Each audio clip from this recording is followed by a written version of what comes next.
Petroleum student कैसे produce हुआ? उनका ये कहना है साइंटिस्ट का कि 500 ये भी मिलियंस ईयर्स अगो ये भी काम हुआ होगा। जैसे कोल का डिपॉजिट जब बनते हैं तो आपने देखा होगा, ये पिछले दिनों में पाकिस्तान में भी कहा गया था कि कराची के वो जब ज़मीन से वो समंदर के नीचे से पेट्रोलियम ज़खायर जो मिलने वाले हैं, तो बाद में वो कंपनीज़ भी आई, उन्होंने चेक भी किया, लेकिन अनफॉर्चुनेटली वी कुडंट गेट। तो साइंटिस्ट का ये कहना है कि जो मैरीन एनिमल्स होते हैं, रोज़ छोटे छोटे जानदार मर जाते हैं मैरीन एनिमल्स, वो सी फ्लोर पर जाकर डिपॉजिट हो जाते हैं। मिलियंस ऑफ ईयर्स पहले ऐसे हुआ होगा कि वहाँ पर वो दबते चले गए और फिर जो उसके ऊपर जो सी फ्लोर होता है वहाँ पर सैंड है, मड है, बैक्टीरियल एंड केमिकल एक्शंस हुए उसके ऊपर, और हाई प्रेशर टेम्परेचर पर वो डीकम्पोज हुआ, बायोकेमिकली या केमिकली वो डीकम्पोज होते रहे वो ऑर्गेनिक मैटर, और नीचे वो क्या बनती चली गई, रॉक्स बनना शुरू हो गई। वो एक सेडिमेंट्री लेयर टाइप रॉक्स बनती हैं, तो उनके अंदर ये डिपॉजिट होते रहे और फिर क्या हुआ कि वहाँ पर इन पर हाई टेम्परेचर प्रेशर लगता रहा, और ये मैरीन एनिमल जो थे, मैरीन टेरिटरी जो थी, ये सारी आहिस्ता आहिस्ता क्रूड ऑयल में कन्वर्ट हो गई, विच इज़ ब्लैकिश ऑयल। फिर हम ड्रिलिंग करके जब हमें पता चलता है कि यहाँ पर कोई एक क्लू मिलता है कि यहाँ पर पेट्रोलियम है, वो डिफरेंट, वो जियोलॉजिस्ट को पता होता है, उसके मुताबिक वो देखते हैं, तो इस तरह से ये कहते हैं कि ये क्रूड ऑयल बन चुका होगा।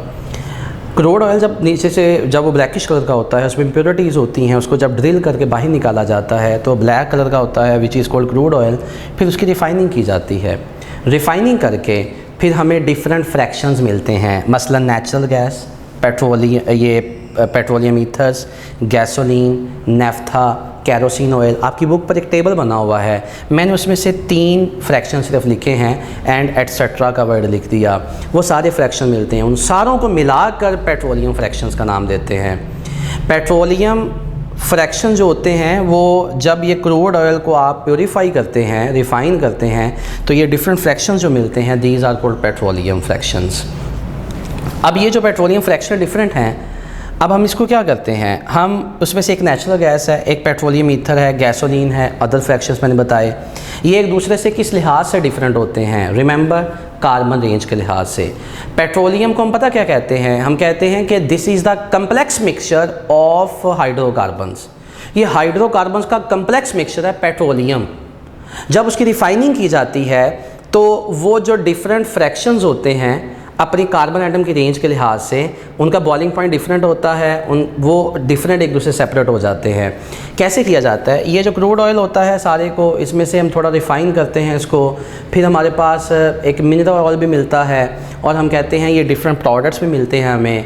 तो mineral oil is called petroleum when it is in refined form. कहता है पेट्रोलियम प्रोडक्ट्स ही एक्चुअली मिनरल ऑयल जो होता है वही ये पेट्रोलियम है, लेकिन जब ये रिफाइंड फॉर्म में आ जाते हैं।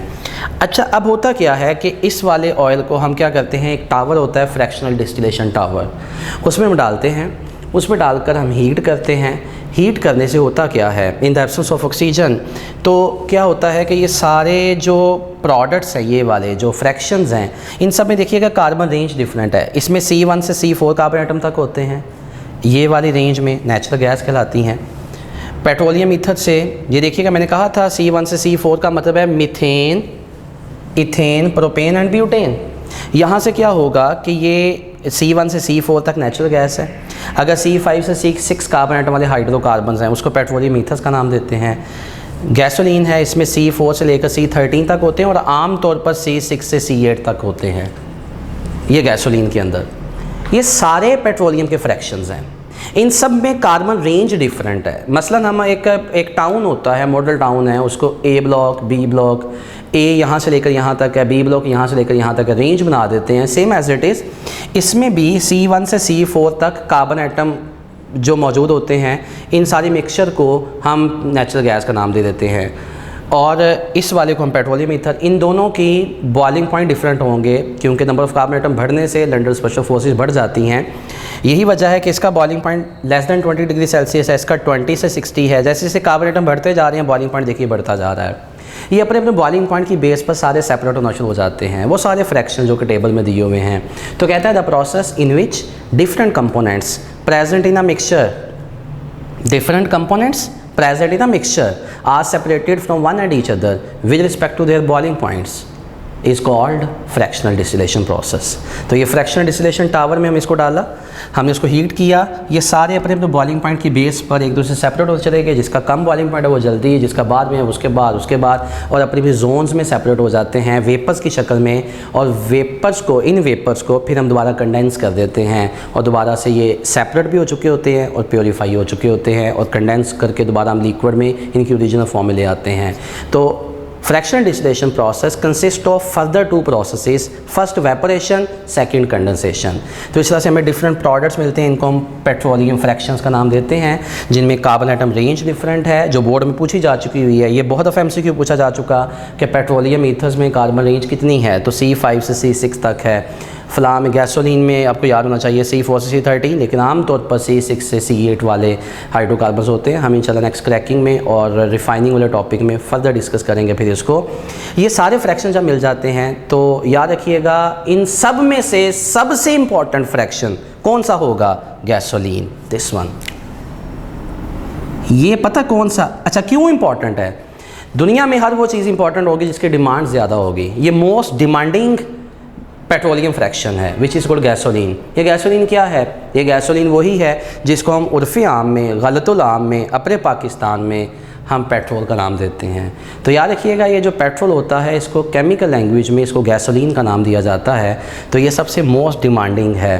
कैरोसिन ऑयल है, मिट्टी का तेल है, आप देखेंगे इसमें कार्बन एटम इससे ज़्यादा होते हैं, C14 से स्टार्ट हो रहा होगा, लेकिन वो इतना डिमांडिंग नहीं है, ज़्यादा ये यूज़ होता है। लिहाजा हम कहते हैं कि gasoline fraction is very important. तो हर एक की अपनी अपनी फ्रैक्शंस की इंपॉर्टेंस है, लेकिन सबसे ज़्यादा इंपॉर्टेंट ये वाला है जिसको पेट्रोल हम आमतौर पर कहते हैं, लेकिन एक्चुअली वो गैसोलीन होता है।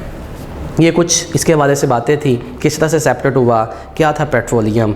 पाकिस्तान में कहता है 4 रिफ़ाइनरीज़ हैं, ये जब रिफ़ाइन किया जाता है उसको रिफ़ाइनरीज़ का नाम देता है।